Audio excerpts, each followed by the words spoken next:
All right, lesson 10.2, simplifying radical expressions.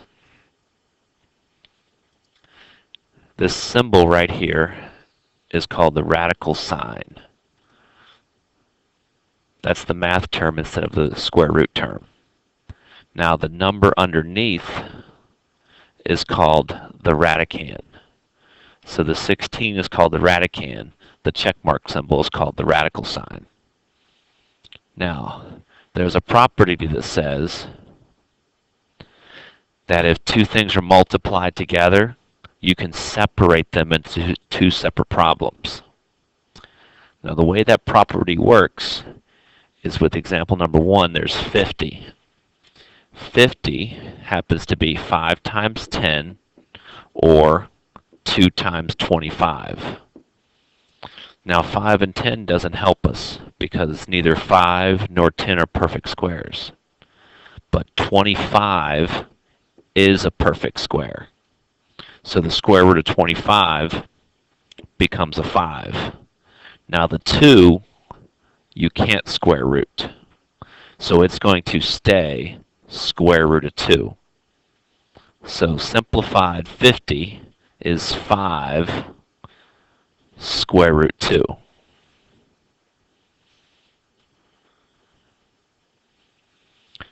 Now with 300, the way you simplify 300 is 103.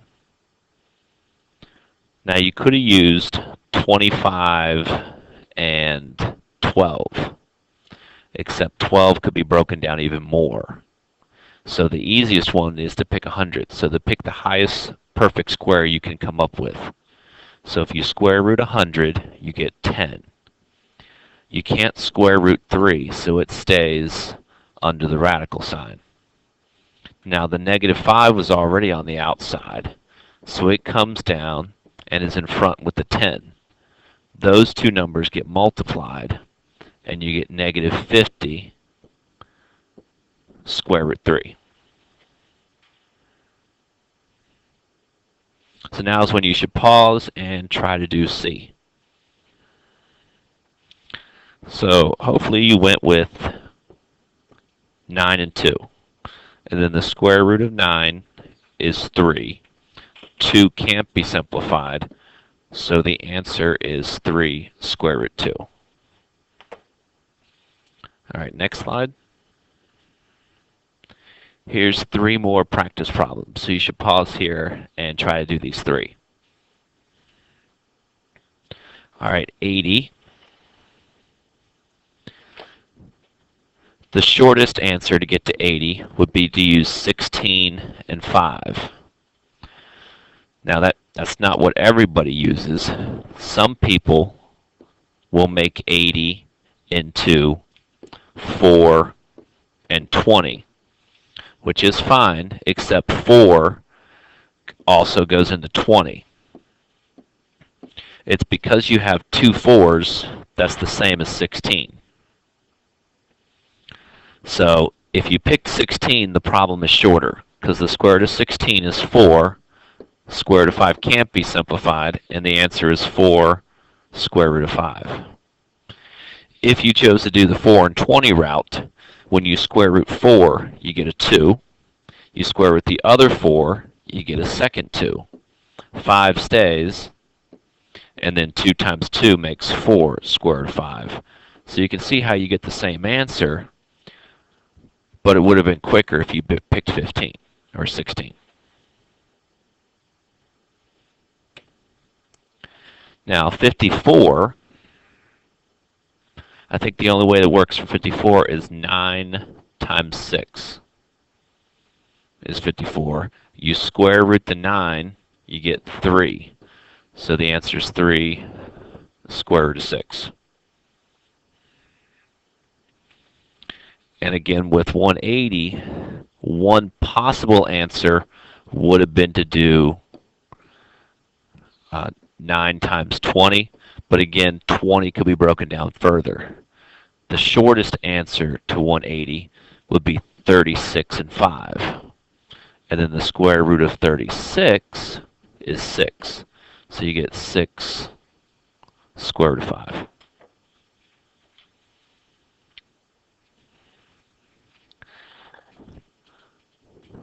All right, next one.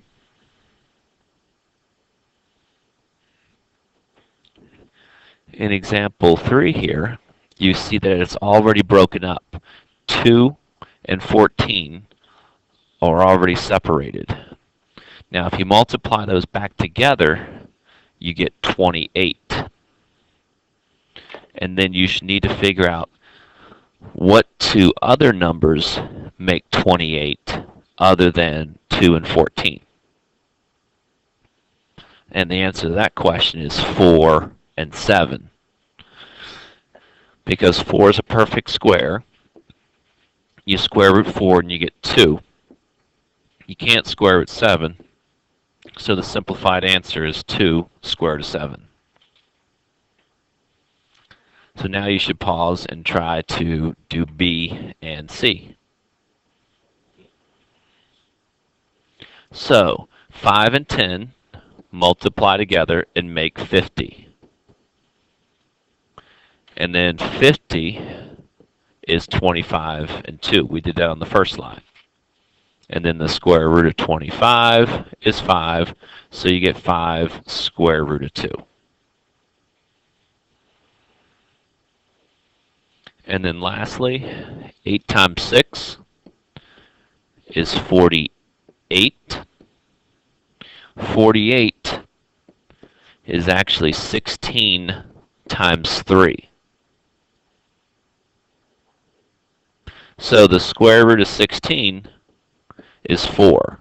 So you get 4 square root of 3. So you times the two numbers back together, and then you break them apart differently than the way they were before, so that you can square root one of the numbers.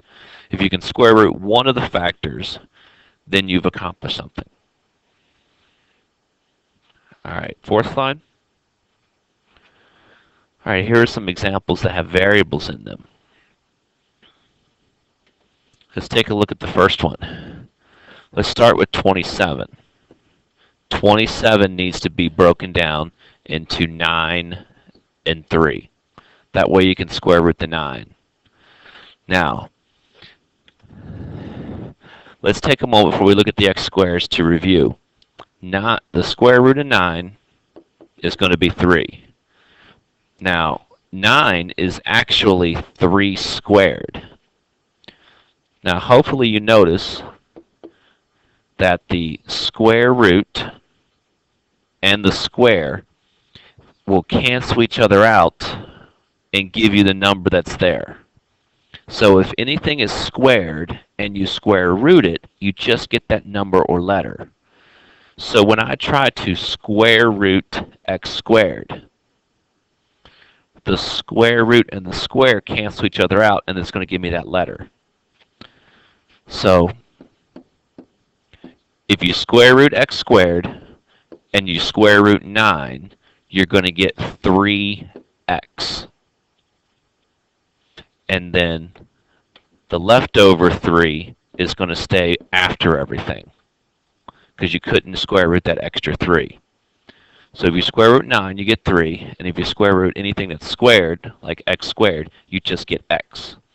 And then the simplified answer is 3x square root 3. Now let's look at the next one. 60. 60 will be 4 and 15. Now, a to the 7th is 7 a's. So I could rewrite that in smaller groups. For example, x a squared, a squared, a squared, a to the first. 2 plus 2 plus 2 is 6, plus one more still makes 7. Now, if you square root the 4, you'll get a 2.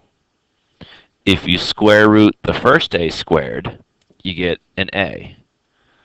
If you square root the second a squared, you get another a. And if you square root the other a squared, you get a third a. You put those back together, and it makes 2a cubed. Now, the 15 you can't do anything with, so it stays under the radical, and the extra a you had at the end goes with the 15. Now, if you remember, this time there was something in the very beginning. So whatever's in front already on the outside gets times by what's been moved outside. So negative a times 2a cubed will make negative 2a to the fourth square root 15a.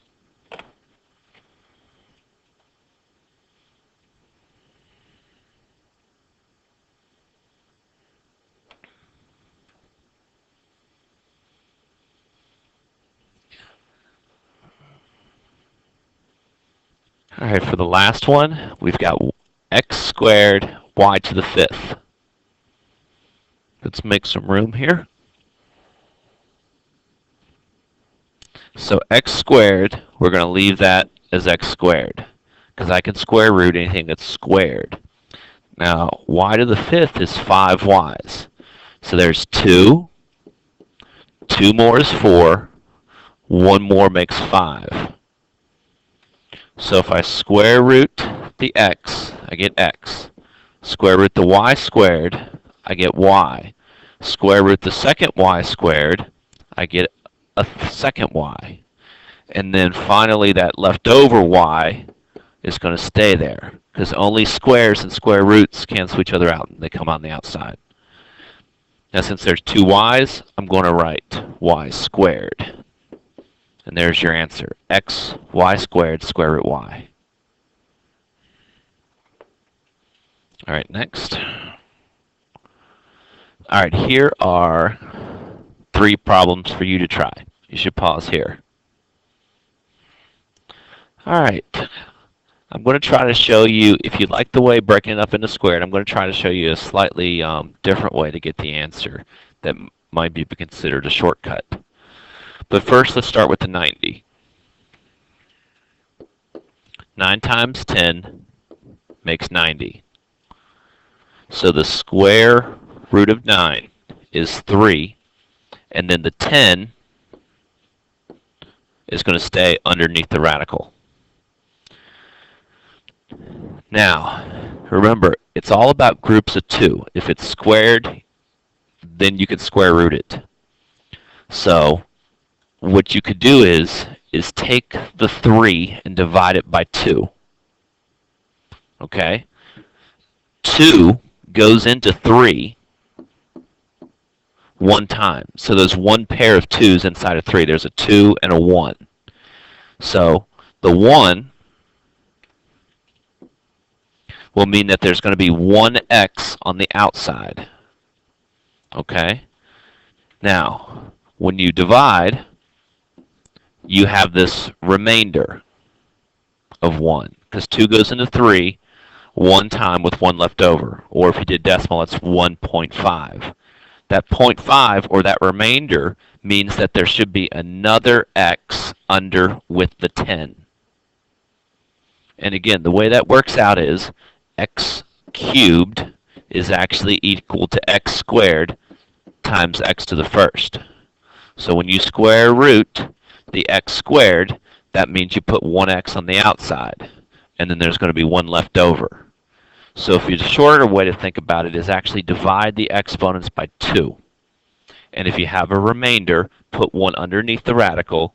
If you don't have a remainder, you don't need to. You see, with y, 4 divided by 2 is 2. So that's going to mean that y squared is on the outside.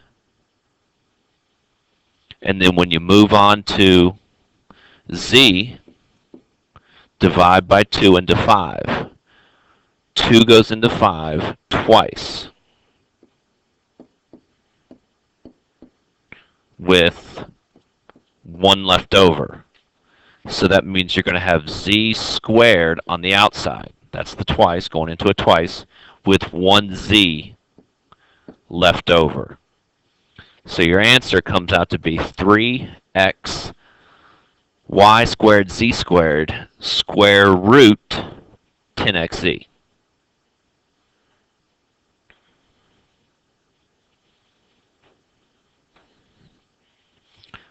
All right, let's look at 32.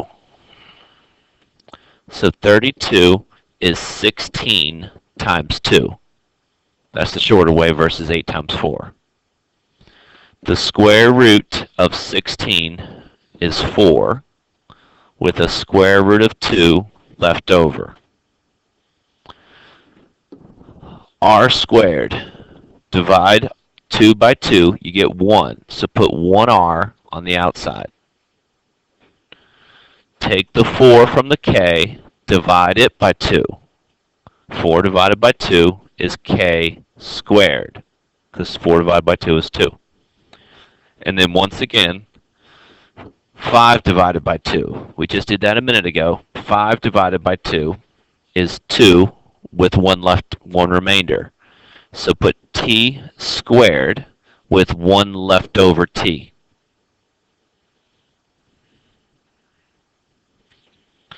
So if you want to try the last one, you should pause before we complete this one. So 56 is 8 times 7, but 8 is not a perfect square. The combination you're looking for is 4 and 14. 4 times 14 is 56. The square root of 4 is 2. 14 can't be simplified, so you put it back under the radical. Now x doesn't have an exponent, so there's nothing to divide. So that x is going to stay under the radical with our 14.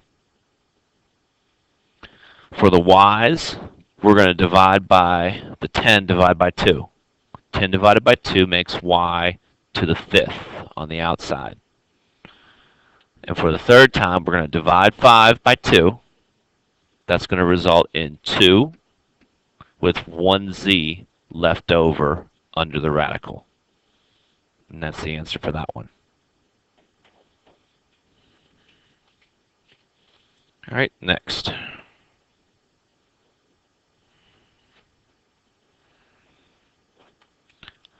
All right, here are some larger numbers with some letters and variables that need to be multiplied together, and then you can separate them and take their square root. Now, or in the case of the first one here, instead of multiplying 13 times 52, which more than likely you would need a calculator for, but instead you could think of, well, what times what is 52? If I see the 13 in front, I'm thinking maybe there's another 13 inside of 52, which is true because 52 is 4 times 13. So if you take this 13 and the 13 from the 52, that's really 13 squared, because 13 times 13 is 13 squared. It doesn't matter that it's 169. We don't need to write that down or change it yet. Or if we have to use a calculator, it's not worth plugging it in. And then the 4 is still there also. Now, the square root of something that's squared is that number. So the square root of 13 squared is 13. The square root of 4 is 2. And then 13 times 2 is 26. And that's how you can get that answer without bothering to use a calculator and multiplying larger numbers together.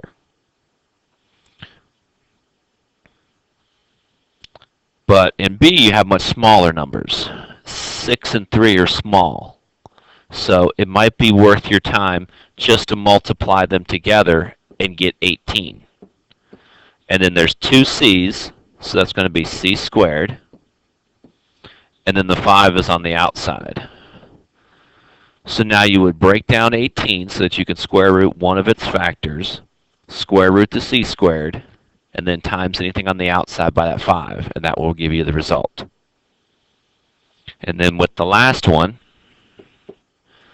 you would multiply the numbers on the outside, which are 2 and 6. That makes 12. If you want to multiply what's under the radical, 5 and 10 makes 50. A squared and a to the third make a to the 5th. Now you would break down the 50, square root part of it, its factor, and then break down a to the 5th by dividing it by 2. So if you want to do either one of those or finish those, you should pause it now. So 18 is 9 and 2. So when you square root the 9, you'll get 3. When you square root the c squared, you'll get c. And then this little guy is going to stay there and stay the square root of 2. So now multiply all the outside parts. And the outside parts are 5, 3, and c. Together, they make 15c. And then the only part left underneath is square root 2. Now 50 we've already done a couple times. By now you should know that 50 is 25 times 2. So if you square root 25, you're going to get a 5. 2 can't be square rooted, so it's going to stay radical 2. Now, a to the 5th will once again be divided by 2. And when you get a to the 5th, that's 2 goes into 5 2 times with 1 left over. And then there was that 12 in the front, so I have to bring it down, times it by my 5, and I'll get a final answer of 60 a squared square root 2a.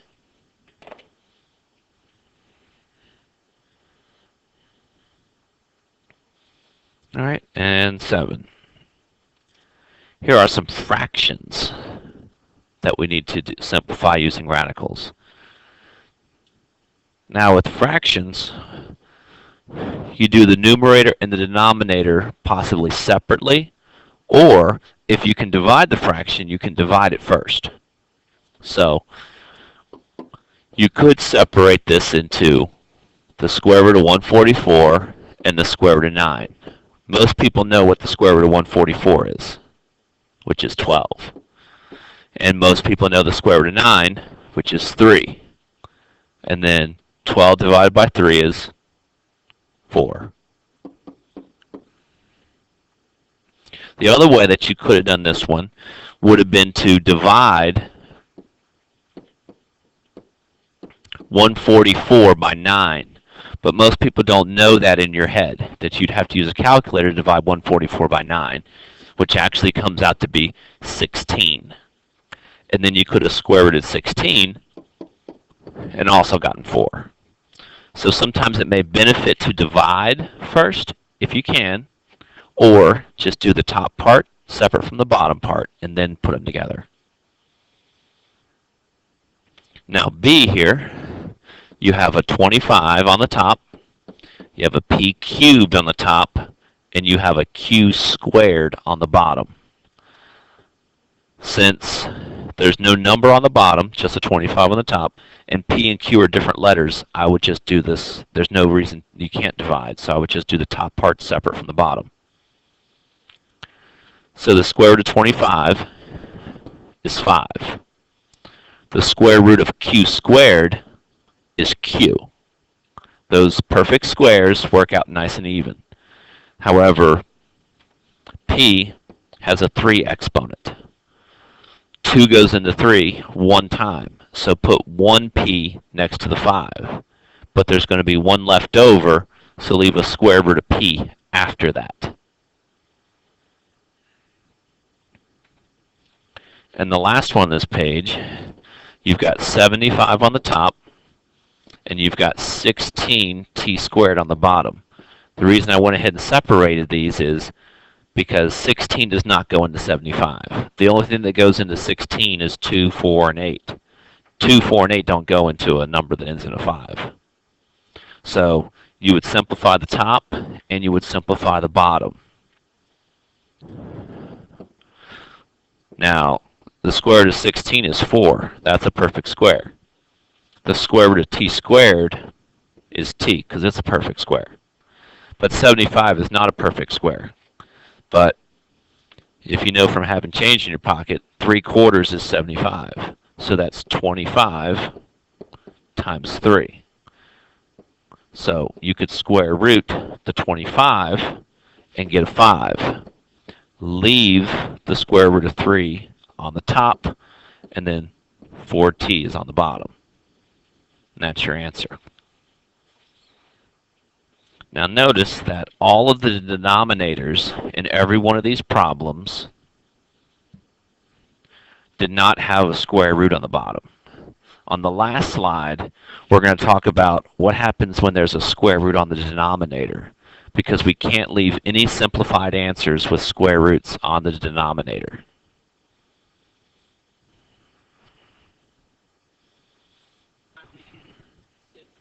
All right, now each one of these denominators has a radical in it. Now, it's simplified once there's no longer a radical, which is the square root on the bottom. Now this is a 3. You can't square root a 3. But there is a number bigger than 3 that you can square root. And that number is 9. And the way you make a 3 turn into a 9 is by multiplying by another 3. Now it could be a square root of 3 because that's a square root of 3.